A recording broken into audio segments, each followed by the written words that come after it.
Jadi oleh karena itu untuk perkuliahan itu nanti kita akan berikan tugas. Jadi tugasnya seperti apa? Jadi ini ada urutan dari mata kuliahnya, materinya. Nah kemudian supaya Anda itu, jadi kalau hanya mendengarkan, mungkin ketika setelah selesai Anda ikut kuliah yang lain akan lupa apa yang dijelaskan, meskipun PPT-nya sudah saya share di WA Group ya. Jadi untuk itu maka saya memberikan tugas. Jadi misalnya pertama untuk pendahuluan ya, nanti kelompok 1 yang buatnya makalah materi mengenai pendahuluan materi pertama ya. Nah, untuk yang kedua sekarang nanti yang membuat makalahnya itu adalah kelompok 2. Nanti materi ketiga kelompok 3, materi keempat kelompok 4, materi kelima kelompok 1 lagi. Ya. Nah, maksudnya dari hasil perkuliahan ini nanti Anda ada yang mencatat, kemudian dibuatkan semacam makalah dari materi yang disampaikan pada pertemuan ini, nanti dikirim ke WA Group, ya. Nah, nanti catatan itu bisa digunakan oleh yang lainnya, sehingga nanti setelah selesai perkuliahan, semua catatan perkuliahan itu sudah lengkap. Gitu. Jadi kalau hanya mendengar setengah jam lupa, tapi kalau Anda ada catatan membaca lagi, kemungkinan Anda ingat dan bisa lebih memahami, ya. Itu maksudnya, ya. Jadi nanti kelompok 1 yang pertemuan pertama tolong dibuat makalahnya, kelompok 2 pertemuan hari ini dikumpulkannya minggu depan. Jadi selama pada pertemuan selanjutnya makalahnya dikumpulkan lewat WA Group, ya. Baik. Bentar Pak Wahyu, ini ada yang masih ditutup nih, dua-duanya. Leo, Luluk. Dibuka satu ya. Ya, Bu. Dibuka satu. Oh. Baik. Leo masih ditutup. Siti Aminah. Buka satu, mau suara mau cam nggak masalah. Bahwa Anda hadir di sini apa cirinya?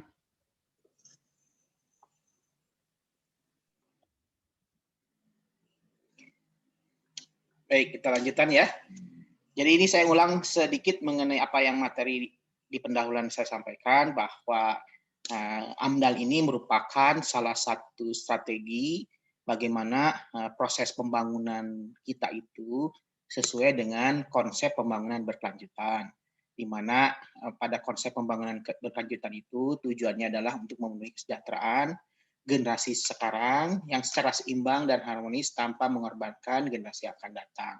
Artinya, sumber daya yang kita gunakan untuk pembangunan pada saat ini dijaga kelestariannya agar generasi yang akan datang itu masih mempunyai hak atau dapat menggunakan sumber daya alam yang sekarang ada, atau mungkin lebih bagus lagi, kualitasnya lebih baik lagi. Jadi tidak menyebabkan generasi yang akan datang tidak mempunyai kesempatan untuk mempergunakan sumber daya alam yang ada sekarang. Nah, tujuan pembangunan itu adalah tadi menguntungkan secara ekonomi, menguntungkan secara sosial, dan tetap melestarikan lingkungan hidup. Oleh karena itu, konteks pembangunan ini adalah memanfaatkan sumber daya alam secara berkelanjutan untuk tadi menguntungkan ekonomi, sosial, dan konservasi. Tentunya dalam pemanfaatan sumber daya alam ini harus sesuai dengan pemanfaatan ruang dan ketahanan nasional. Konsepnya itu. Nah, oleh karena itu, karena tujuannya tadi, kita ingin melakukan proses pembangunan itu tanpa mengurangi atau mendegradasi kualitas sumber daya alam, maka kita melakukan analisis dampak lingkungan setiap kegiatan pembangunan yang akan dilakukan. Kenapa? Karena dengan AMDAL ini kita melakukan pemanfaatan sumber daya alam secara berkelanjutan. Artinya proses pembangunan jalan akan tetapi sumber daya alam tetap dijaga kelestariannya. Sehingga dengan terjaganya sumber daya alam ini, maka proses pembangunan bisa berjalan secara berkelanjutan. Dan generasi yang akan datang dijamin bisa dapat memanfaatkan sumber daya alam itu. Nah, jadi sebetulnya proses AMDAL itu adalah studi ilmiah. Dikatakan studi ilmiah berbasis pada hukum, karena setiap langkah dari prosedur analisis mengenai dampak lingkungan ini diatur oleh perundang-undangan hukum. Ada Permen LH-nya. Nanti kalau ada hubungannya dengan industri harus lihat peraturan perindustriannya. Jadi sebetulnya ini diatur SOP-nya tuh secara ilmiah dan diatur SOP-nya secara hukum. Jadi ada peraturan-peraturan yang istilahnya memberikan penjelasan tahapan-tahapan dalam prosedur AMDAL ini. Jadi sudah ada aturannya dan kita harus melakukan atau mengikuti aturan tersebut. Tidak boleh tidak. Jadi tahapan-tahapannya harus diikuti. Nah, kita katakan ilmiah, kenapa? Karena ini merupakan studi ilmiah. Sama seperti penelitian pada umumnya. Jadi kita mempunyai permasalahan, kemudian dari permasalahan kita itu kita mencoba mencari informasi, kemudian kita membuat hipotesis. Dari hipotesis itu kita buat metodenya untuk membuktikan hipotesis tersebut, didapatkan data, dianalisis, kemudian kita simpulkan apakah hipotesisnya itu terbukti atau tidak. Nah, kalau ada terbukti, maka kita merekomendasikan sesuatu berdasarkan hasil uji hipotesis tersebut. Nah, AMDAL juga sama sebetulnya prosesnya. Jadi, dimulai dengan proses identifikasi. Nanti identifikasi itu ada proses yang disebut dengan penapisan dan pelingkupan. Kemudian dalam penapisan dan pelingkupan ini ada prediksi. Prediksi ini hipotesis itu sebetulnya. Nah, setelah diprediksi hipotesis, kita kaji hipotesisnya, dievaluasi, kemudian kita dapat menyimpulkan apakah prediksi itu benar atau tidak. Kemudian dari hasil evaluasi tersebut dibuat mitigasinya. Nah, kalau seandainya dampak yang dihasilkan itu dapat dimitigasi, maka ini bisa diajukan untuk rekomendasi mendapatkan izin bagi suatu kegiatan pembangunan. Kalau seandainya dampaknya itu tidak bisa dikelola, maka ini tidak direkomendasikan kegiatan tersebut begitu. Karena kalau bisa dimitigasi berarti artinya sumber daya alamnya bisa terkelola dengan baik. Kalau tidak bisa dimitigasi berarti akan ada dampak-dampak yang menyebabkan degradasi sumber daya alam tersebut. Nah, jadi AMDAL ini adalah satu prosedur di mana sebagai salah satu persyaratan kegiatan pembangunan itu mendapat izin atau tidak, dan dikatakan ilmiah karena tadi sesuai dengan metode ilmiah. Nah, ada permasalahan, diidentifikasi, kemudian dibuat hipotesisnya, kemudian dilakukan studi, dievaluasi, kemudian dibuat rekomendasinya atau mitigasinya.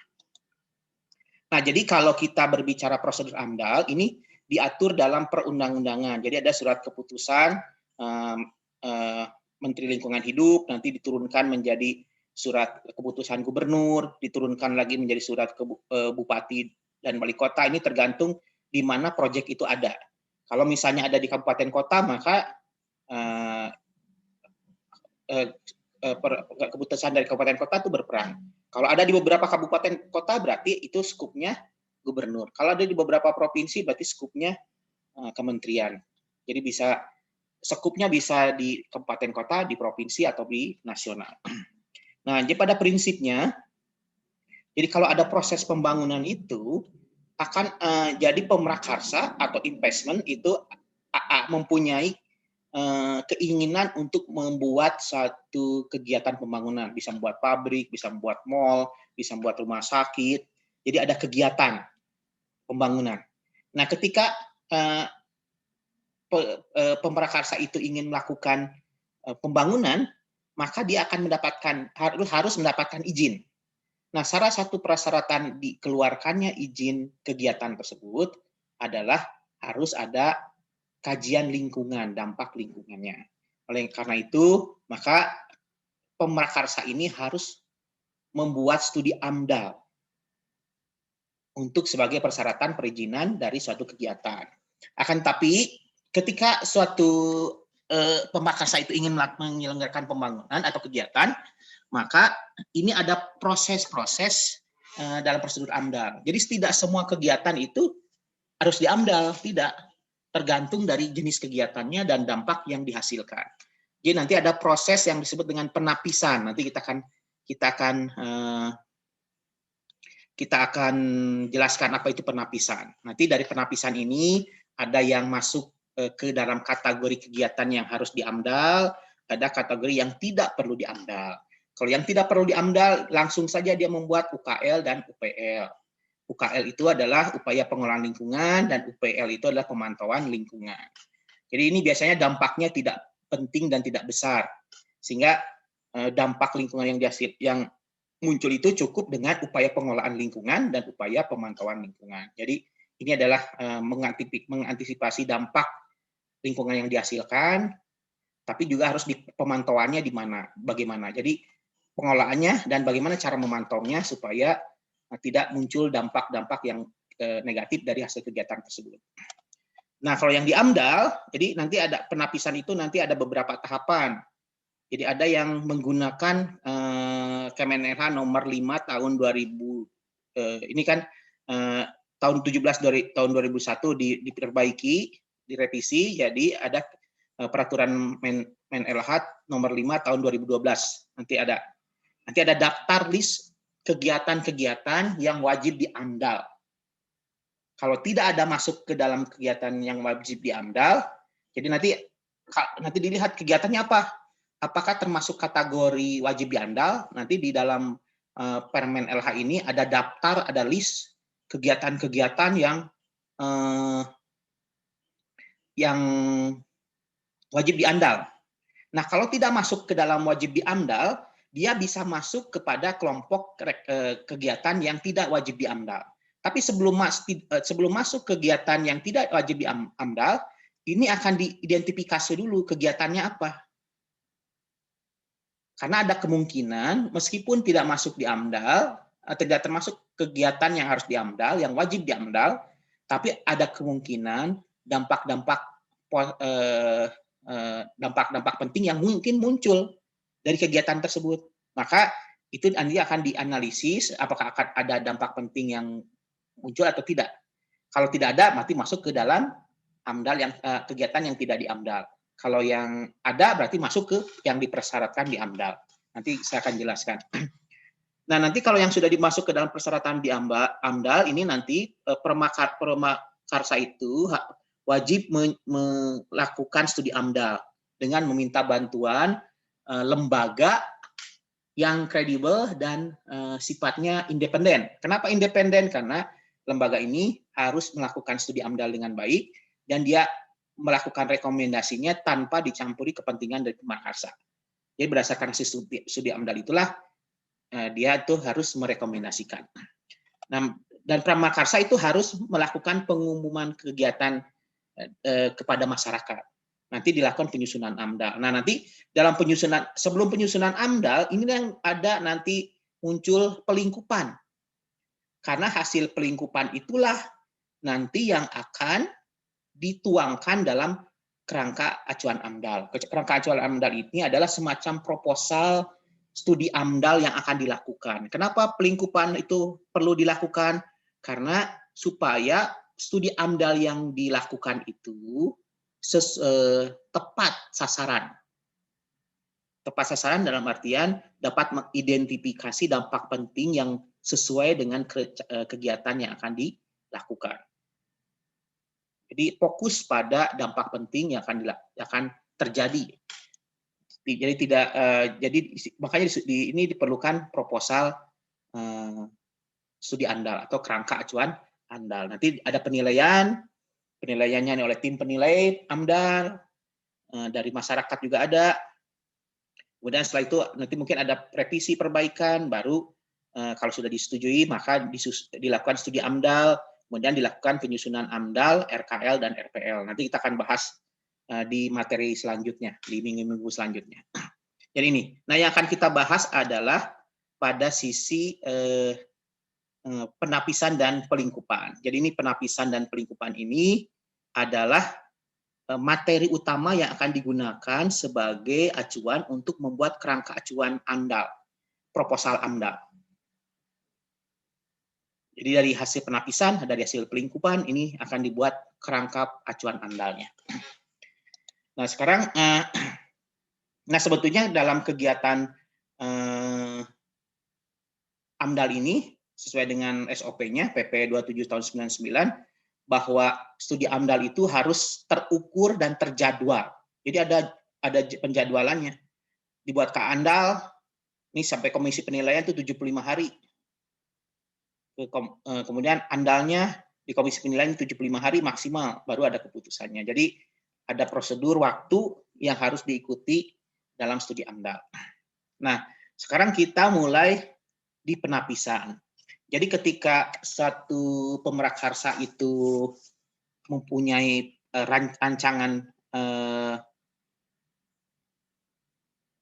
rencana untuk melakukan kegiatan atau pembangunan atau investasi, maka si pemrakarsa itu, si pengusaha itu harus mempunyai izin. Nah, salah satu syaratnya adalah izin lingkungan, yaitu harus melakukan studi AMDAL. Nah, tapi tidak semua kegiatan itu harus di studi AMDAL. Nah, bagaimana penapisan itu? Penapisan itu adalah tujuannya adalah untuk menseleksi sebetulnya apakah suatu kegiatan itu perlu di AMDAL atau tidak.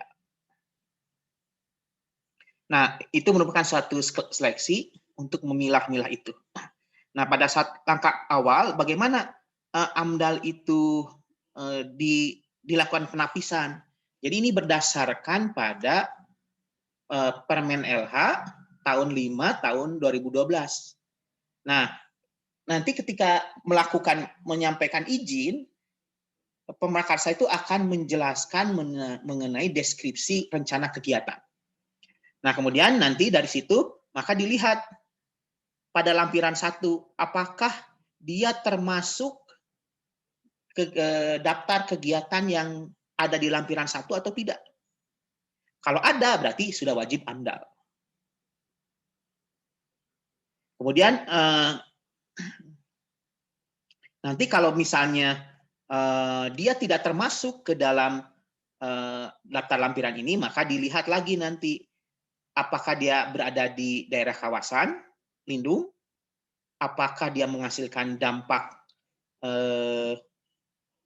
penting. Nah, kalau dia menghasilkan dampak penting dan ada di kawasan lindung, maka harus dilakukan AMDAL. Tapi kalau tidak masuk ke dalam daftar, tidak di kawasan lindung, kemudian dampak pentingnya juga tidak besar, maka tidak usah dilakukan AMDAL. Cukup mengembangkan UKL dan UPL.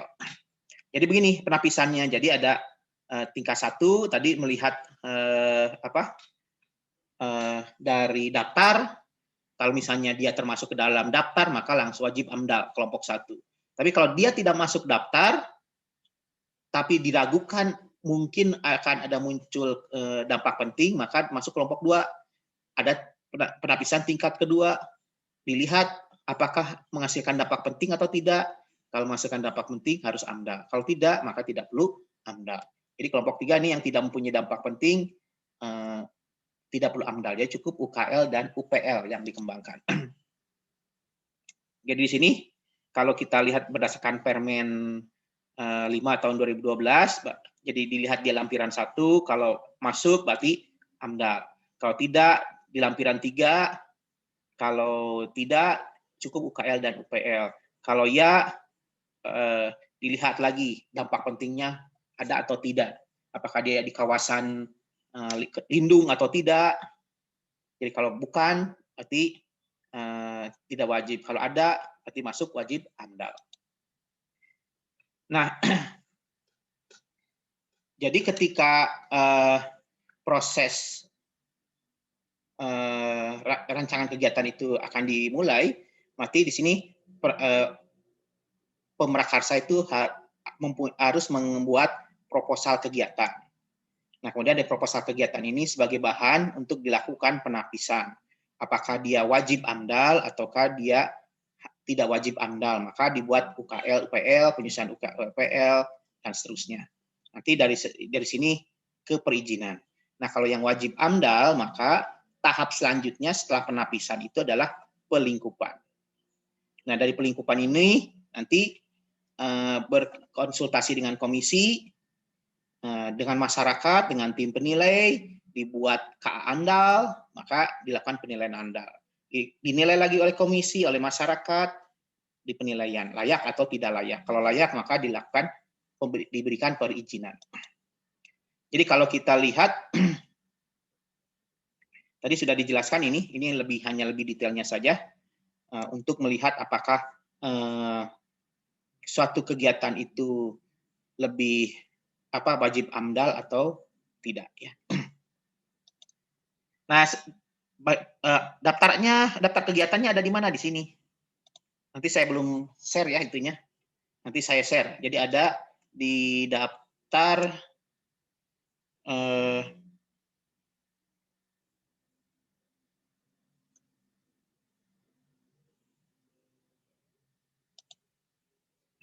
ini daftar kegiatannya ada. Nanti saya share lah itunya. Saya share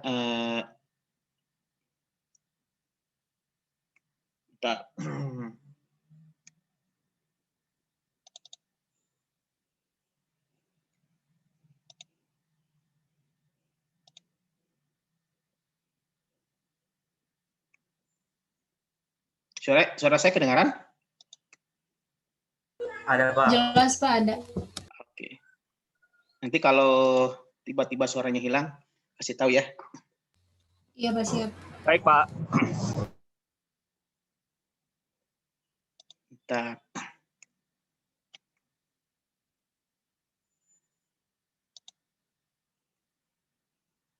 Jadi kegiatan-kegiatan apa saja yang ada di lampiran 1 itu sudah ada di listnya ya. Nanti akan saya share deh itunya peraturannya, nanti Anda bisa lihat di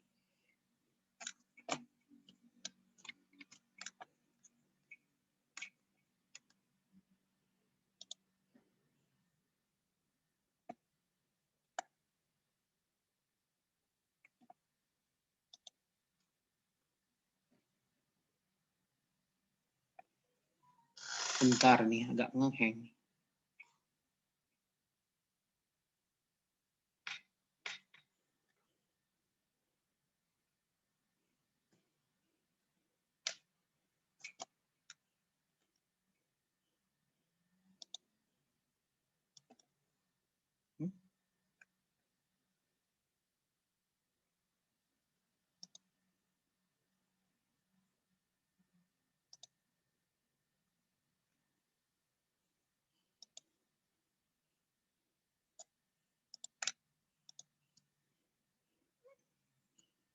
Ini adalah Peraturan Menteri Lingkungan Hidup tahun 2002 nomor 5. Jadi di sini udah kelihatan belum? Belum, Pak.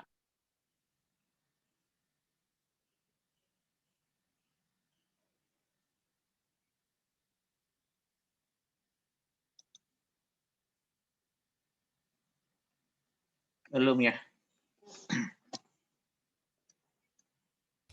Udah muncul, Pak, gambarnya mah, tapi masih loading. Si loading ya? Loading lama nih.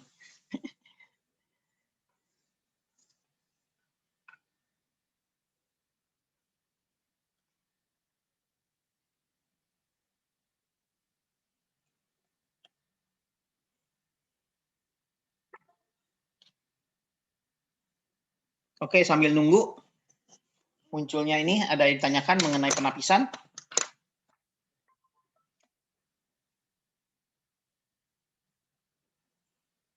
Belum ada, kayaknya. Belum, oke. Ini sudah muncul. Ini bisa kelihatan belum? Sudah, Pak. Masih loading. Oke. Belum kelihatan? Sudah, Sudah Pak. jelas, Pak. Sudah jelas. Oke, ini adalah daftar-daftar kegiatan pada lampiran 1 ini. Jadi setelah di Permakarsa menyampaikan proposal rencana kegiatan, maka ditapis dulu proses penapisan itu dengan melihat apakah termasuk ke dalam daftar kegiatan di lampiran 1 ini atau tidak. Ini banyak daftarnya. Nanti kalau dia masuk berarti wajib AMDAL. Tapi kalau tidak masuk, maka tadi apakah mempunyai dampak penting atau tidak. Dan dilihat di lampiran 3. Lampiran 3 itu adalah kegiatan di area kawasan lindung atau kawasan khusus. Nah, kalau tidak ada di lampiran 3 dan tidak mempunyai dampak penting, maka tidak wajib AMDAL, hanya melakukan UKL dan UPL ya. Nanti saya share aja permennya ya. Oke, kita lanjutkan lagi ke materinya. Sudah kelihatan belum?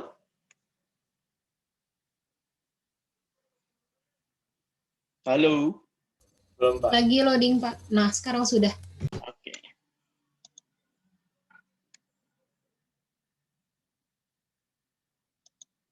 Nah, baik, kita lanjut ke pelingkupan. Jadi pelingkupan atau sering dikenal dengan scooping.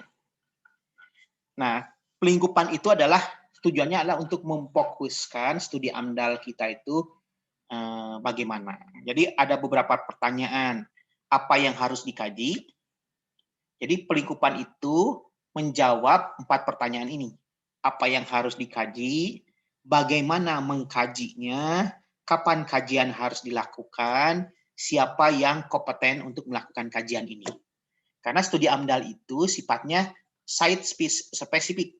Site spesifik itu artinya tergantung lokasinya dan tergantung aktivitasnya. Jadi site spesifik specific to activation. Jadi kegiatannya apa? Jadi setiap kegiatan akan mempunyai studi AMDAL yang berbeda. Jadi kadang-kadang banyak studi AMDAL yang hanya copy paste dari kegiatan yang lain, padahal harusnya site spesifik begitu.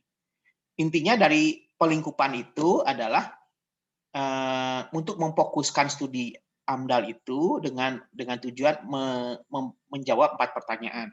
Apa yang harus dikaji, bagaimana kajiannya, kapan kajian harus dilakukan, siapa yang kompeten melakukan. Nah, apa yang dilakukan dalam pelingkupan itu? Jadi satu, yang pertama adalah pelingkupan rencana kegiatan. Jadi di sini harus mengetahui rencana kegiatan yang akan dilakukan itu apa. Nanti ada 4 pengelompokan.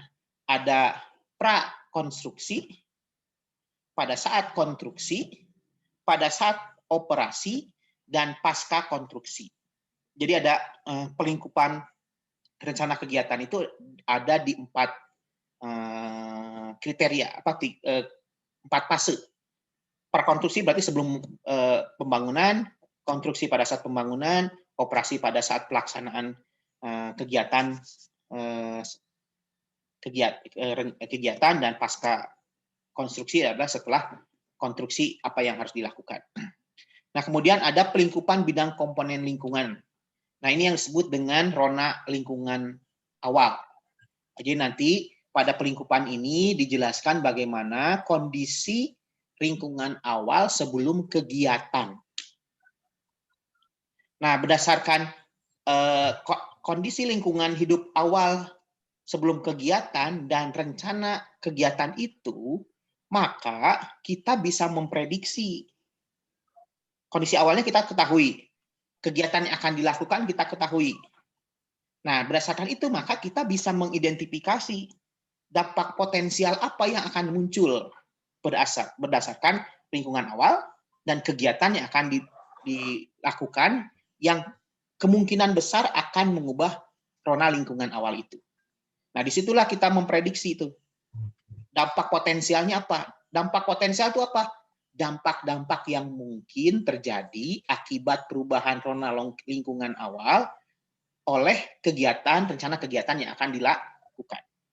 Ya, dampak potensial itu adalah dampak-dampak yang muncul akibat perubahan rona lingkungan awal yang disebabkan oleh kegiatan yang akan dilakukan. Itu diprediksi tuh. Jadi dampak potensial itu semua yang akan muncul. Jadi belum tentu dampak potensial itu dampak penting dan dampak besar. Tidak selalu. Jadi pada saat pelingkupan itu nanti diidentifikasi dampak pentingnya dulu, dari situ dievaluasi mana yang masuk ke dalam dampak potensial dulu, kemudian dari dampak potensial itu nanti dievaluasi semua dampak potensial menjadi dampak potensial hipotetik. Kemudian dilakukan studi AMDAL, maka baru kita dapat menentukan dampak potensial, dampak penting. Ya, jadi berdasarkan rencana kegiatan, zona lingkungan awal, maka kita memprediksi dampak-dampak tersebut. Nanti dijelaskan lebih lanjut pada slide selanjutnya. Nah, selain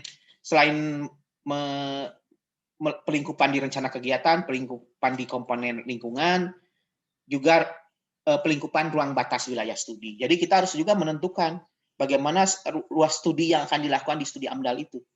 Nah, mungkin kita akan mendapatkan beberapa wilayah studi. Misalnya begini, secara ekologi dia mempunyai wilayah studi tertentu. Kenapa? Karena ada hubungannya dengan air, ada hubungannya dengan udara, ada hubungannya dengan tanah. Tentunya proses perjalanan dari limbah atau dampak dari pencemaran itu tergantung dari kondisi lingkungan. Maka kita mempunyai batas lingkungan ekologi. Secara sosial juga kita mempunyai batas lingkungan sosial. Secara ekonomi kita juga mempunyai batas lingkungan ekonomi. Kalau ada yang lebih spesifik lagi, batas studi kesehatan. Jadi nanti pada saat pelingkupan itu tergantung dari dampak yang muncul. Jadi mungkin ada beberapa batas wilayah studi. Ada ekologi, ada sosial, ada ekonomi, ada kesehatan, dan lain-lain. Nah, nanti berdasarkan batas wilayah studi itu, maka dibuatlah resultan dari wilayah-wilayah tersebut menjadi batasan studi AMDAL atau batasan studi proyek. Nah, kemudian pelingkupan waktu. Nah, pelingkupan waktu itu adalah kapan studi itu dilakukan dan dampaknya itu sampai mana akan terjadi. Kemudian nanti ada kedalaman metode. Kedalaman metode ini adalah metode apa yang akan digunakan untuk mengidentifikasi atau membuktikan dampak hipotetik yang muncul di studi AMDAL. Nanti akan dijelaskan sedikit. Nanti yang lebih dalamnya pada pertemuan selanjutnya. Jadi di sini, jadi cakupannya ada 5 ini. Nanti tahapan pelingkupannya ada identifikasi dampak potensial, ada evaluasi dampak potensial, nanti kemudian pemokusan pada pengklasifikasian ini yang akan dibuktikan pada studi AMDAL. Jadi ini misalnya contoh nih. Ini contoh. Jadi ini ada rencana kegiatan, nanti dijelaskan ada prakonstruksinya kegiatannya apa, konstruksinya kegiatannya apa, operasinya kegiatannya apa, pasca konstruksinya kegiatannya apa. Jadi ada 4 harusnya. Nah, kemudian dari sini ini bisa dilakukan dengan mempelajari proposal, studi proposal kegiatan, melihat studi pustaka, survei dan lain-lain.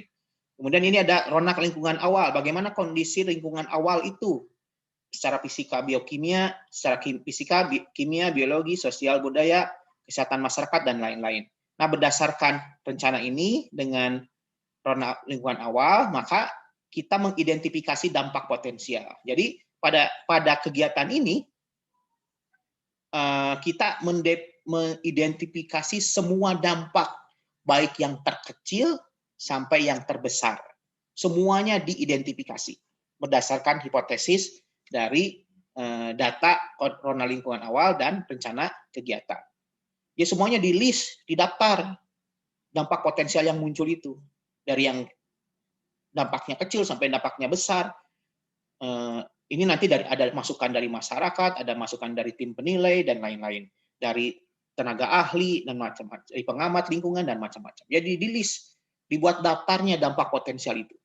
Nah, setelah didapatkan daftar itu, maka dievaluasi semua dampak potensial itu. Apakah dia termasuk dampak penting atau tidak? Jadi diidentifikasi dampak penting hipotetik. Dampak penting apa yang dimaksud dengan dampak penting itu? Dampak penting itu adalah dampak akibat dari kegiatan dan perubahan lingkungan awal yang memberikan gangguan ketidakseimbangan pada lingkungan, baik lingkungan sosial, biologi maupun secara ekonomi. Nah, dari situ diidentifikasi itu dampak hipotetiknya. Nah, berdasarkan hasil evaluasi itu, maka kita dapatkan serangkaian dampak hipotetik. Nah, dampak itu sebetulnya kita klasifikasikan untuk setiap tahapnya. Karena nanti dalam proses pengelolaan dan pemantauan itu harus dilakukan pada setiap tahap tersebut. Nanti setelah ditemukan dampak penting hipotetik ini, baru dibuat prioritasnya, mana yang paling berdampak dan paling sedikit berdampak. Diurutkan. Nah, inilah sebagai kerangka acuan dalam membuat proposal AMDAL itu, atau kerangka acuan AMDAL, studi AMDAL. Jadi hasil dari pelingkupan ini sebagai dasar dalam membuat kerangka acuan AMDAL. Nah, jadi ini tadi sudah dijelaskan ya. Jadi ini ada rencana kegiatan, darurat lingkungan, identifikasi, dapatkan dampak potensial, dikonsultasikan dengan tim penilai, dengan publik, dievaluasi, dapat dampak hipotetik penting, kemudian diperkirakan evaluasi dampaknya, besar dan sifat dampak pentingnya, kemudian dibuat prioritas. Nah, berdasarkan prioritas inilah maka dibuat kerangka acuan AMDAL, baru nanti studi AMDAL-nya. Ini tadi sama. Nah, misalnya ini pada saat pelingkupan untuk identifikasi dampak potensial, nanti bisa saja metode yang dilakukan itu adalah dengan rapat, lokakarya, brainstorming, fokus group discussion dengan masyarakat, dengan tim ahli, dengan tim penilai. Nah, kemudian nanti bisa dilakukan analisis isi, daftar uji, bisa dilakukan rapat ad hoc, dibuat matrik, bagian alir, kajian, pustaka, survei lapangan, pengambilan data di lapangan. Nah, ini merupakan metode-metode yang digunakan dalam mengidentifikasi dampak potensial ini. Kemudian nanti dapatkan dampak potensial, dievaluasi, nanti ada fokus grup diskusi lagi, kemudian dapat dampak penting hipotetik, kemudian diklasifikasikan. Ini metode yang digunakan untuk mengklasifikasikan, bisa dengan fokus grup discussion, dan juga melihat dari peraturan pemerintah untuk pengklasifikasian dampak, dan juga bisa lakukan studi ilmiah untuk melakukan prioritas dampak tersebut, baru muncul prioritas dampak penting hipotetik yang akan digunakan sebagai acuan dalam menyusun kerangka acuan AMDAL atau proposal studi AMDAL. Jadi ini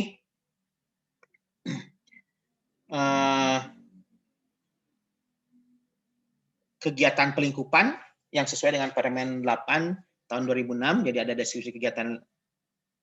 Ini adalah identifikasi komponen kegiatan yang mungkin menjadi sumber dampak, zona lingkungan awal, dan mengenai komponen lingkungan hidup yang mungkin menjadi penerima dampak. Dan pelingkupan ada identifikasi berdampak potensial, menduga semua dampak tadi ya, dari yang berdampak kecil sampai yang terbesar. Kemudian evaluasi itu memilih dampak yang dikaji, mengklasifikasikan prioritas, mempertajam. Nanti ada pelingkupan wilayah studi, ada pelingkupan waktu kajian. Jadi ini yang dilakukan dalam pelingkupan. Nah, ini contoh dari rencana kegiatan. Jadi dalam proposal yang dibuat oleh Permakarsa itu harus mencantumkan kegiatan-kegiatan yang akan dilakukan selama proses pembangunan. Mulai dari prakonstruksi sebelum dilakukan pembangunan, jadi ada perizinan, ada sosialisasi, ada survei lokasi, ada pembebasan lahan. Jadi ini kegiatan-kegiatan yang dijelaskan dalam proposal itu yang akan memberikan dampak, misalnya pembebasan lahan, berarti kan harus ada masyarakat yang akan kehilangan haknya terhadap lahan. Bagaimana penggantiannya dan lain-lain. Kemudian nih pada saat konstruksi ada penerimaan tenaga kerja, dan mobilisasi. Mobilisasi itu kan berarti membawa alat-alat berat, bisa menyebabkan kerusakan lahan, bisa menyebabkan debu, bisa menyebabkan macam-macam. Jadi ini pada fase konstruksi, kegiatannya apa yang akan dilakukan? Tentunya ini tidak hanya judulnya saja ya. nanti di dalam proposal kegiatan itu ada deskripsinya mengenai penerimaan tenaga kerja itu seperti apa. Pada saat operasi, misalnya pada saat penambangan batuan ini di pertambangan misalnya, ini adalah kegiatan operasi. Pada saat pasca operasi, apa yang dilakukan. Jadi pada saat deskripsi rencana kegiatan itu harus meliputi 4 tahapan ini. Dideskripsikan dalam proposal rencana kegiatan. Ini sebagai bahan dasar dalam memprediksi dampak yang akan muncul. Jadi di sini ada, tadi sudah dijelaskan ya. Nah ini dibuat berupa matrik nih, salah satunya contoh metode yang digunakan dalam mengidentifikasi permasalahan atau dampak-dampak potensial yang akan muncul. Misalnya pembebasan lahan, ini pola kepemilikan lahan akan terganggu, ekonomi makro daerah akan terganggu, sosial budaya di persepsi masyarakat, misalnya ini ada nilainya. Ada minus artinya dampak negatif, plus artinya dampak positif, gitu. Jadi ini dibuat dalam semacam matrik, nanti akan dijelaskan dalam metode pengumpulan data. Nah, sekarang itu tadi mengenai rencana kegiatan. Kemudian ini ada rona lingkungan. Jadi rona lingkungan itu adalah memotret kondisi lingkungan hidup pada saat sebelum kegiatan dilakukan. Jadi di sini tentunya memberikan gambaran keadaan lingkungan di tempat proyek atau kegiatan yang akan dibangun daerah tersebut. Jadi ini digunakan untuk menduga tadi perubahan apa yang terjadi akibat kegiatan dan dampak yang munculnya apa. Jadi di sini apa yang dilakukan dalam proses rona lingkungan ini secara besar adalah menyusun daftar komponen lingkungan yang akan digunakan sebagai dasar pendugaan. Jadi misalnya kalau kegiatannya itu akan menyebabkan dampak kepada keanekaragaman hewan, ada sosial, nanti dibuat rona lingkungannya. Jadi rona lingkungan itu bukan hanya secara ekologi, tapi juga bisa di dalam sosial juga dilakukan. Jadi ini menyusun daftar komponen lingkungan, menyusun daftar komponen berdasarkan kebutuhan proyek. Nah ini dibuat dalam rona lingkungan. Jadi tujuannya adalah mengetahui kondisi lingkungan tanpa ada kegiatan proyek dan menduga kondisi lingkungan dengan adanya kegiatan proyek. Jadi nih, dengan kondisi awal dan rencana kegiatan, maka kita bisa menduga perubahan apa yang terjadi pada rona lingkungan itu, berarti kita bisa mengidentifikasi dampak yang muncul. Ini contoh rona lingkungan misalnya, tapi ini tergantung kegiatan dan site spesifik ya. Jadi ini misalnya kegiatan mengenai kelapa sawit ini, pembuatan perkebunan kelapa sawit. Jadi yang dilihat adalah komponen geofisiknya, karena ada hubungan dengan air, ada berhubungan dengan erosi, ada dan lain-lain. Kemudian ada hubungannya dengan keanekaragaman flora fauna, karena dia menggunakan lahan misalnya dari hutan, asalnya dari hutan. Kemudian ada komponen sosial ekonomi, ada komponen kesehatan masyarakat. Jadi adalah komponen-komponen lingkungan yang diidentifikasi untuk proyek sawit. Tapi untuk misalnya untuk proyek yang lain mungkin komponennya akan berbeda. Tergantung dari kondisi lingkungan di daerah proyek tersebut. Nah jadi itu, jadi diharapkan ada rona lingkungan hidup itu memprediksi perubahan yang terjadi, berdasarkan prediksi perubahan yang terjadi, diidentifikasi dampak pentingnya, dievaluasi, kemudian dibuatlah dampak hipotetik, dampak penting hipotetik yang akan digunakan sebagai kerangka acuan andal. Nah selain dari rencana kegiatan, rona lingkungan, mengidentifikasi dampak penting, dari situ maka kita harus menentukan pelingkupan ruang wilayah studi. Jadi seperti sudah disampaikan tadi bahwa ada batas proyek, ada batas administrasi. Batas administrasi ini ada hubungannya dengan administratif, misalnya Kota Bandung dengan Cimahi dan Kabupaten Bandung. Itu adalah batas-batas administrasi. Batas sosial, batas ekologi, Jadi kalau yang masuk dengan batas sosial dan batas ekologi itu tergantung dari sebaran dampak yang akan muncul. Misalnya mungkin saja proyeknya ada di Cimahi, tapi dampak sosialnya bisa sampai ke Bandung, bisa sampai ke Kabupaten Bandung, maka luasnya batas wilayah studi sosialnya melingkupi Bandung, Cimahi, dan Kabupaten Bandung. Itu juga batas ekologi. Itu tergantung dari hidrologinya, tergantung dari luasnya pencemaran. Nah, itu ditentukan. Seperti apa? Misalnya contoh ini. Ini proyeknya hanya di sini nih. Kegiatan proyeknya. Proyeknya hanya di sini. Tapi dia ada dalam batas administrasi. Ada batas ekologinya. Karena berdampaknya di sini. Ada batas ekologi air, ada batas sosial. Jadi nanti mana batas studi AMDAL-nya? Yang ini. Ini adalah resultan dari batas-batas tadi ekologi, batas sosial, batas proyek, batas administrasi.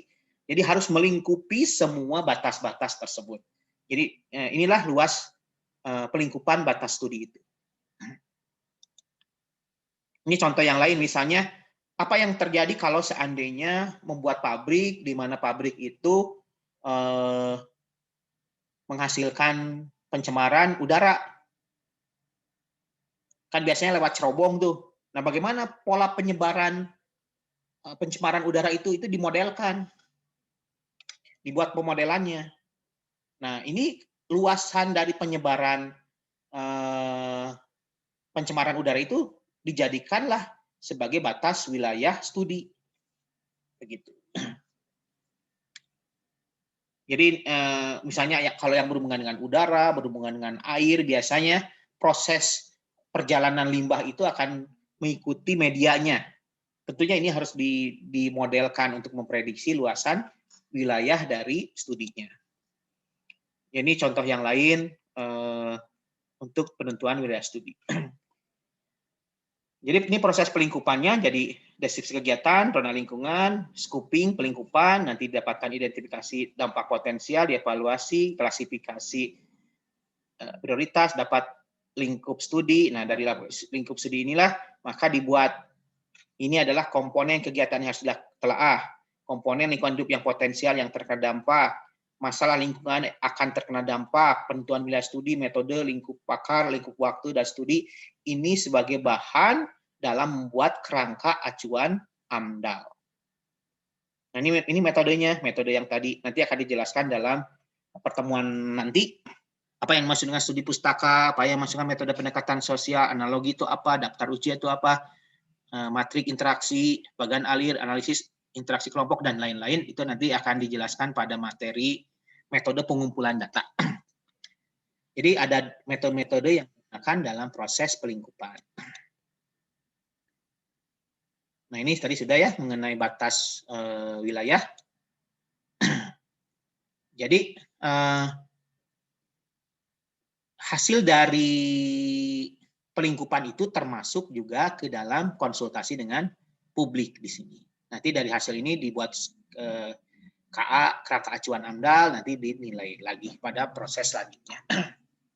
Jadi ini gimana pengumuman, nanti persiapan AMDAL, termasuk dalam di sini scoping, penapisan, nanti ada dikonsultasikan dengan masyarakat, dapat saran dan saran, kemudian nanti hasilnya sebagai penyusunan AMDAL. Nanti minggu depan akan dibahas mengenai bagaimana menyusun kerangka acuan AMDAL. Nah, ini untuk tim penyusun. Jadi ini tadi sudah dijelaskan ya mengenai bagaimana proses pelingkupan itu. Kemudian ini proses AMDAL-nya. Nanti setelah scoping dibuat KK AMDAL, nanti dinilai kerangka acuan AMDAL-nya. Nanti akan dibahas minggu depan kerangka acuan AMDAL-nya. Demikian. Sampai di sini ada yang ditanyakan? Izin bertanya, Izin Pak. bertanya, Pak. Silakan. Leo dulu silakan. Baru Dea. Iya, Pak. Leo mau nanya sih, Pak. Kalau semisalnya contoh bangunan-bangunan yang udah dibuat gitu, Pak, sama pabrik dan lain sebagainya, banyak kan mungkin di kota-kota besar. Nah, apakah ada proses AMDAL setelah bangunan itu atau terpikir kan tadi banyak kemungkinan apakah ada kemungkinan yang berpikir kalau misalnya bangunan itu tidak digunakan akan seperti apa dan sebagainya. Soalnya kan banyak Pak yang terbengkalai terus ya udah gitu. Nggak dilakukan apa-apa sama entah itu bagian pemerintahnya atau AMDAL-nya. Padahal kan kalau sudah terbangun gedungnya atau mungkin tempatnya daerahnya mungkin seharusnya ada tindak lanjutan kan. Tapi kenapa tidak gitu? Apa kira faktornya gitu Pak? Terima kasih. Oke, baik. Jadi sebetulnya studi AMDAL itu adalah studi yang dilakukan sebelum proyek itu dilakukan. Jadi kajian itu adalah memprediksi dampak yang akan terjadi selama proyek itu dilakukan, mulai dari proses pembangunan sampai ke pasca konstruksi. Hasilnya apa? Hasilnya adalah rancangan atau rencana pengelolaan dan rencana pemantauan. Seharusnya kalau dia mempunyai studi AMDAL yang benar, yang baik, maka kondisi-kondisi dalam proses konstruksi, operasi, pasca operasi itu sudah diantisipasi dalam rencana pengelolaan lingkungan itu. Jadi dampaknya tidak menyebabkan dampak kepada lingkungan.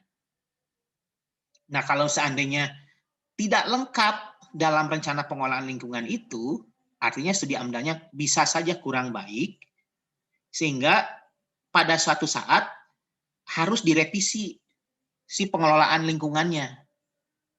Bagaimana tahunya bahwa rencana pengolahan lingkungan itu harus direvisi atau tidak? Akibat pemantauan yang kita lakukan. Jadi selain ada pengelolaan, ada pemantauan. Jadi dalam pemantauan itu ada indikator-indikator di mana dampak hipotetik dampak penting yang dihasilkan dari kegiatan tersebut dapat dikelola atau tidak bisa dikelola dari hasil pemantauan itu. Ada indikator-indikatornya.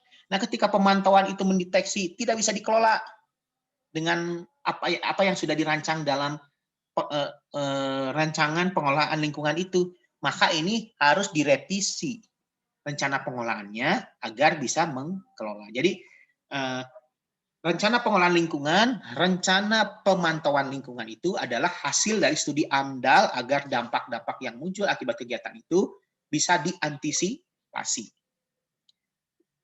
Bisa terantisipasi atau tidak, teridentifikasinya di pemantauan. Kalau tidak bisa diantisipasi, maka RPL-nya harus direvisi, disesuaikan dari hasil pemantauan. Jadi begitu mekanismenya sebetulnya. Ya, Leo ya. Jadi kalau studi AMDAL-nya baik, ya, Pak. Jadi RKL-nya harus berjalan dengan baik. Iya, Pak. Berarti kalau misalnya saya gitu, yang misalnya saya bukan warga di situ, Pak, ya, jadi kan ataupun yang berpihak atau berwenang, misalnya melihat satu fenomena seperti itu, berarti dari saya ini harus melakukan apa, Pak? Menurut saya ada yang kelirunya di mananya, Pak? Kalau saya aku orang yang mungkin baru atau mungkin awam gitu, Pak, terus melihat fenomena seperti itu. Ya mungkin saja sih. Pak Wahyu. Silakan Bu Pipit, mau nambahkan silakan. Mungkin pertanyaan Leo itu gimana kalau sudah terjadi gitu ya Leo ya? Iya Bu, lebih tepatnya pasca sih Bu. Iya, udah terjadi tapi tidak ada pemantauan, tidak ada pengelolaan gitu ya? Tidak ada pemantauan, tidak ada pengelolaan gitu mungkin Pak Wahyu pertanyaannya. Oh, baik. Jadi berarti kan ada sesuatu hal yang tidak terjadi dalam proses AMDAL itu ya. RPL dan UKL-nya tidak dilakukan begitu ya. Nah, sebetulnya ada tim pengawas dari Dinas Lingkungan Hidup itu bisa melakukan investigasi, kemudian dia bisa mempidanakan atau mendenda. Ada sanksi. Sanksinya kepada perusahaan itu.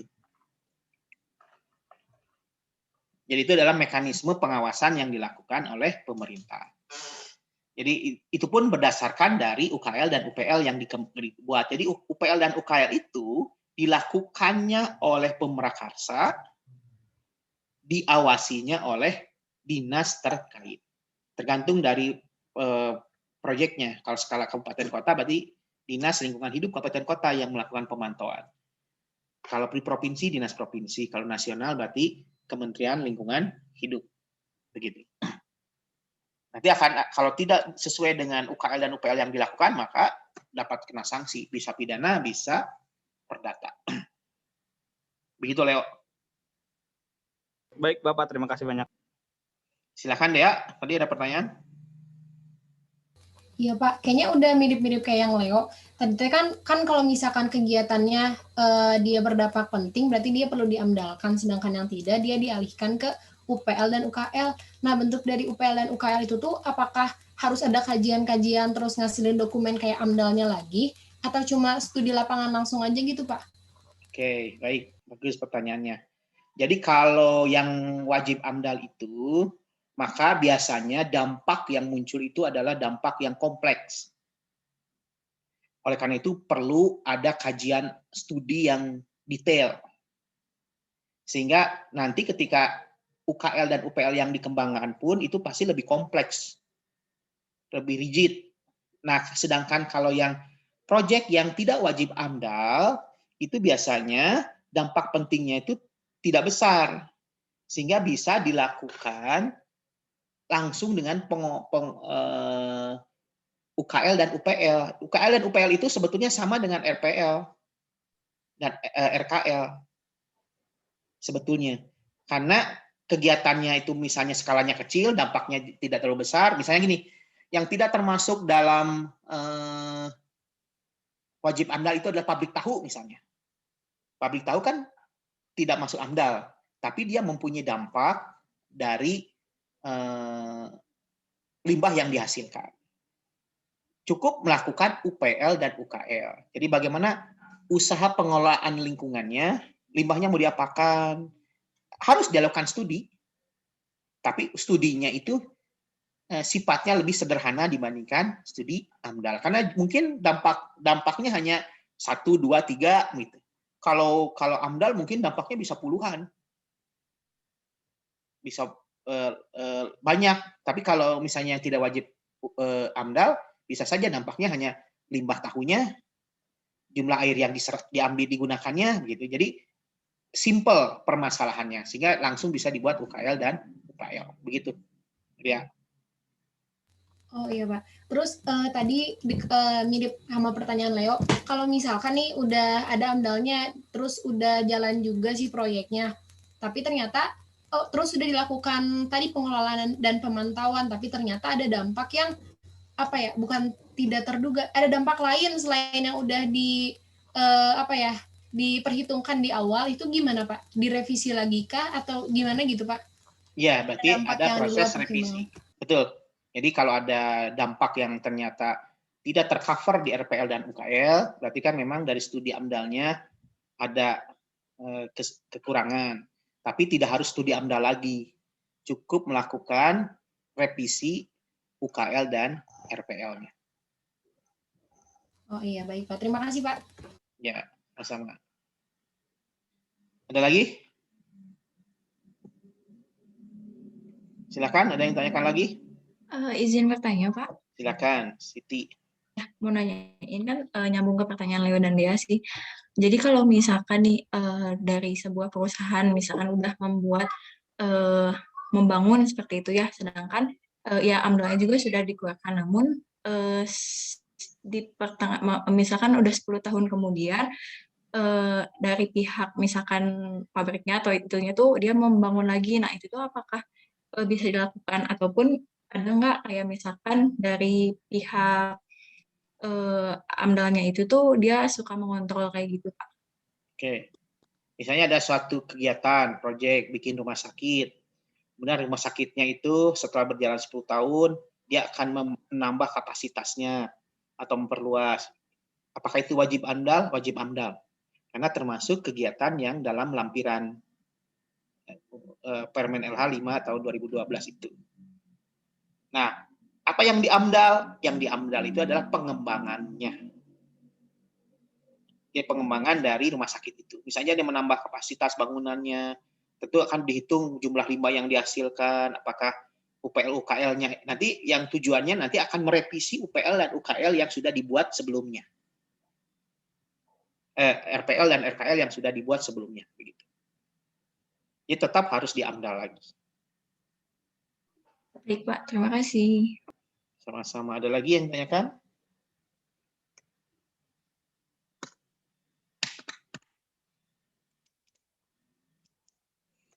Baik, kalau tidak ada, sebelum kita akhiri, kita refresh sebentar. Zidan,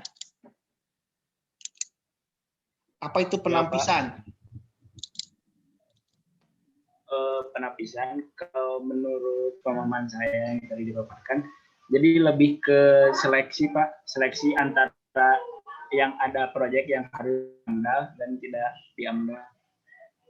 Itu bukan, Pak. Good. Yulia. Wah, agak gelap nih Yulia. Yulia, dengar? Iya, Pak. Nah, bagaimana proses penapisan itu dilakukan?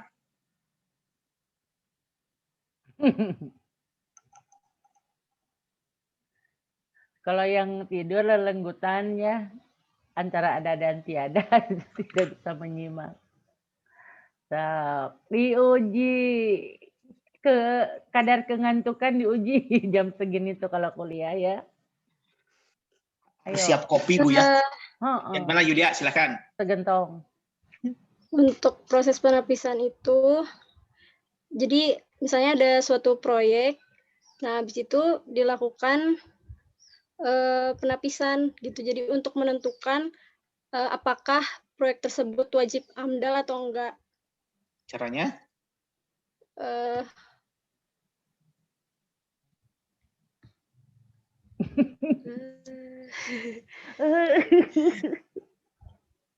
Caranya bagaimana?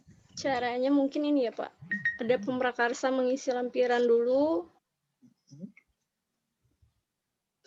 Ada yang mau bantu? Siapa? Sok, Jidan. Kamu ngantuk nggak tuh rambut acak-acakan gitu, Dan? Ngantuk.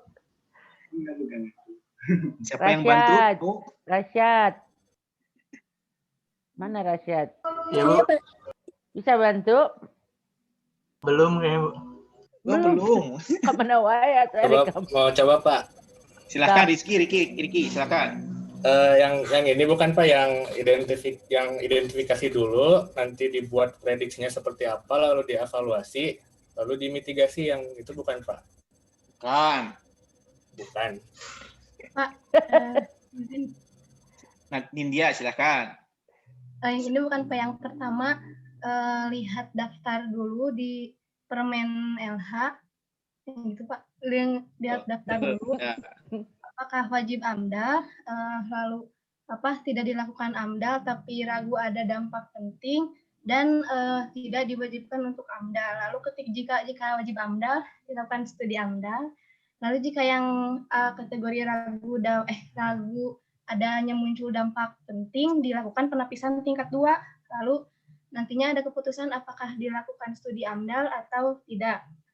Kalau tidak dilakukan studi AMDAL, dilakukan UKL atau UPL. Good, bagus. Betul.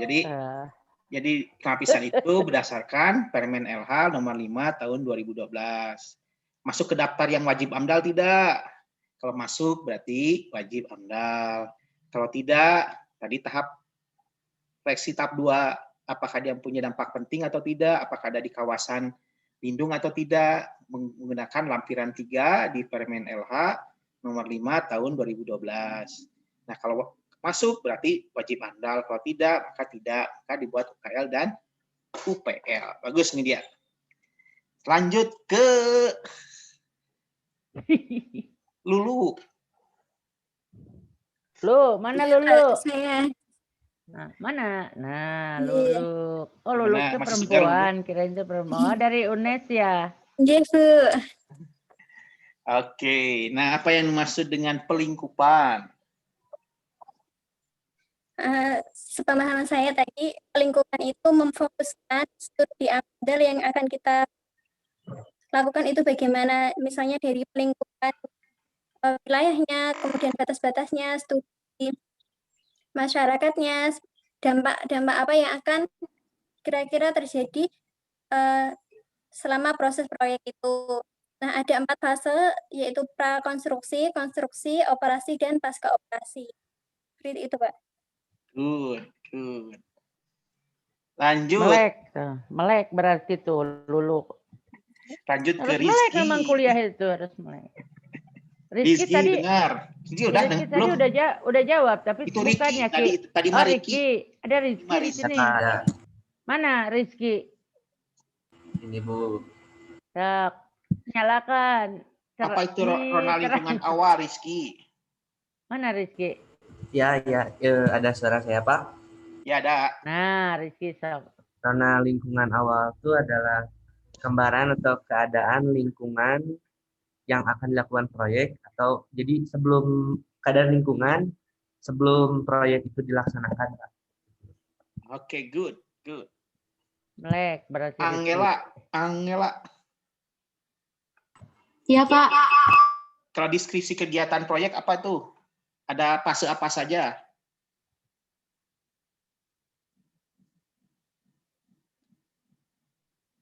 Angel.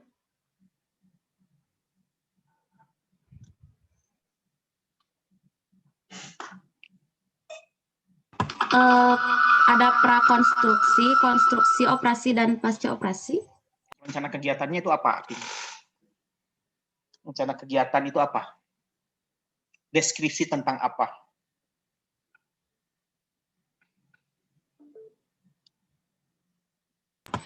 Rencana kegiatan itu deskripsi tentang kejadian yang tentang kegiatan yang akan kita lakukan. Oke, good. Irna dengar, Irna? Ya, Pak, dengar. Batas wilayah studi, apa itu batas wilayah studi?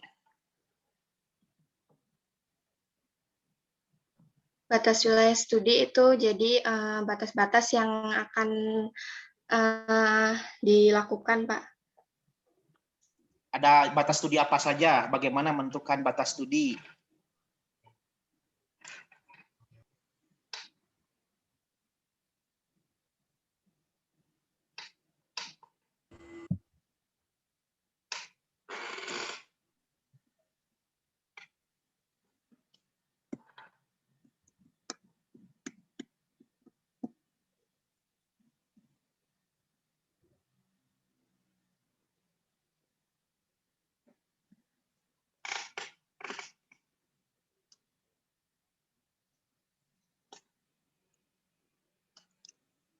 Bagaimana? Call a friend? Pak Rasyid mau bantu, Pak. Oke, Rashid, Rasad, ayo. Ada batas administratif, terus batas ekologi air, batas sosial, batas proyek, batas wilayah studi, sama batas ekologi udara. Oke. Kan hasil ada beberapa wilayah studi kan? Nah, bagaimana kita menentukan batas studi AMDAL-nya? Ada yang tahu? Siapa yang bisa? Dari ini bukan Pak, yang tadi wilayah dampaknya tuh dia bakal terjadinya tuh sejauh apa gitu sih pencemaran. Tadi ada petanya. Tadi ingat nggak ada peta? Masih melek nggak tadi waktu Ya, ada, Bu. Pak Wahyu? Ada, Bu, ada. Peta. Nah, ingat di peta itu ada garis, ada Pengumpulan data dulu. Silakan Leo nambahkan. Sok, jelaskan. Yang pengumpulan data dan informasi tentang kegiatan, rona lingkungan hidup, kemudian kegiatan dan saran lain-lainnya. Kemudian proyeksi perubahan rona lingkungan hidupnya, kemudian penentuan besaran dan sifat penting dampak lingkungan, kemudian evaluasi dari dampak lingkungan tersebut, sama rekomendasinya bertujuan untuk mengambil keputusan perencanaan dan pengelolaan lingkungan hidup yang dari daerah studi yang akan dilaksanakan, Pak, kayak gitu, Pak. Baru bisa kita tentukan batas wilayah dari studi kita berdasarkan tadi ada ekologi, sosial, proyeksi, dan juga administrasi. Nah, menentukan wilayah studi AMDAL-nya gimana? Misalnya kita sudah punya nih wilayah studi ekologi, wilayah studi sosial, wilayah administratif, wilayah pencemaran udara. Nah, sekarang bagaimana menentukan wilayah studi AMDAL dari pelingkupan beberapa batas itu? Ada yang bisa? Mau coba jawab, Pak? Silakan, Rashad. Yang pertama, identifikasi dulu dampak potensialnya. Terus yang kedua ada evaluasi dampak potensial. Kan tadi yang dijelasin itu, kalau misalkan ada setelah dievaluasi terus ada dampak-dampak potensial yang bakal terjadi di lingkungan itu. Nah, itu dievaluasi terlebih dahulu. Terus yang terakhir ada klasifikasi dan prioritas dampak penting atau pemusatan, focusing. Itu ya di mana memprioritaskan dampak yang utamanya. Gitu, Pak, kurang lebih. Oke. Belum terjawab nih, menentukan. Itu penyanyi disuruh berhenti dulu aja ya, penyanyi. Iya, Bu. Belum terjawab tuh menentukan wilayah studi AMDAL. Hening? Ya, Pak. Tahu bagaimana menentukan batas wilayah studi AMDAL?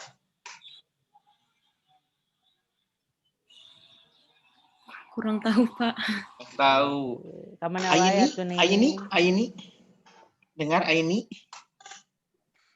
Panggil aja, Pak. Kalau nggak ada berarti dia nggak ini. Ada. Nah, maksudnya nggak bunyi. Bagaimana menentukan batas studi AMDAL?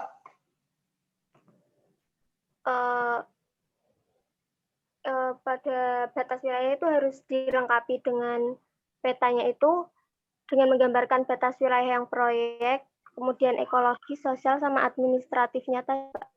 Oke. Nah, jadi wilayah studinya bagaimana?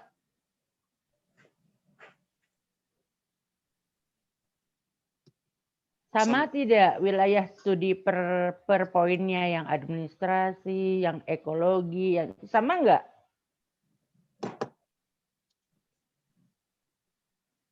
Yang lain coba. Ada yang mau menambahkan? Tadi dari peta. Beda. Nah, beda. Kenapa bedanya? Kayak misalkan tadi batasannya ada banyak, ada administratif, terus ada yang kayak pencemaran udara gitu-gitu. Dilihat kayak misal kalau pencemaran udara tuh lihat dari luasan sejauh mana luasan pencemarannya itu dia berdampak gitu. Terus kayak misalkan kayak batasan administratif, lihat dulu kayak misal Kabupaten Bandung dengan Cimahi. Nah, meskipun si proyeknya ada di Bandung tapi dia berdampak ke Cimahi, ya berarti batasannya tuh bukan cuma lingkupan si kota Bandungnya doang yang kayak gitu-gitu, bukan? Betul. Tapi gini, maksud saya, dalam peta kita sudah buat nih luas wilayah studi ekologi. Dalam peta sudah wilayah studi wilayah administratifnya. Sudah ada wilayah sosialnya. Sudah ada ekologinya. Tapi kan tidak tumpang tindih tuh. Misalnya dia punya wilayah masing-masing. Nah, sekarang bagaimana kita menentukan gitu ya, studi AMDAL-nya, wilayah studi AMDAL-nya? Hayo.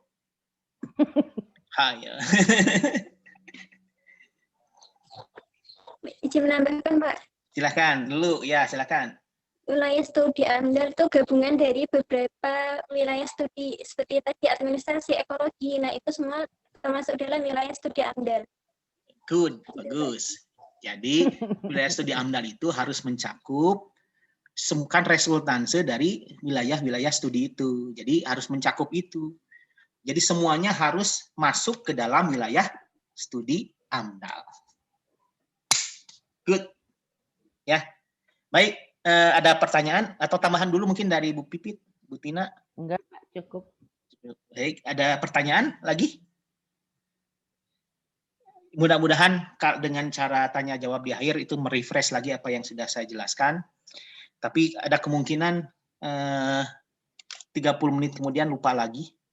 Makanya dibuat tulisan oleh kelompok 2 nanti mengenai apa yang sudah dijelaskan di sini. Ini juga di-record videonya, nanti saya share juga videonya Nanti silakan sebagai bahan untuk kelompok 2 membuat makalah.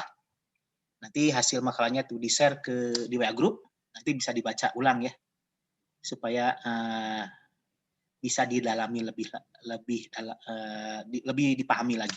Baik, kalau tidak ada pertanyaan lagi, minggu depan kita akan membahas mengenai apa ya? Nanti disampaikan di WA group ya untuk materinya. Bu Tina nanti minggu depan ya Bu Tina? Materinya pedoman penyusunan KA Andal. Oke, materi penyusunan KA Andal. Minggu depan Bu Tina yang akan menyampaikan. Baik, terima kasih. Sampai ketemu lagi minggu depan pada waktu dan channel yang sama. Terima kasih. Assalamualaikum warahmatullahi wabarakatuh. Waalaikumsalam warahmatullahi wabarakatuh. Terima Jaga kasih banyak Pak sehat. Bu. Jaga sehat semuanya.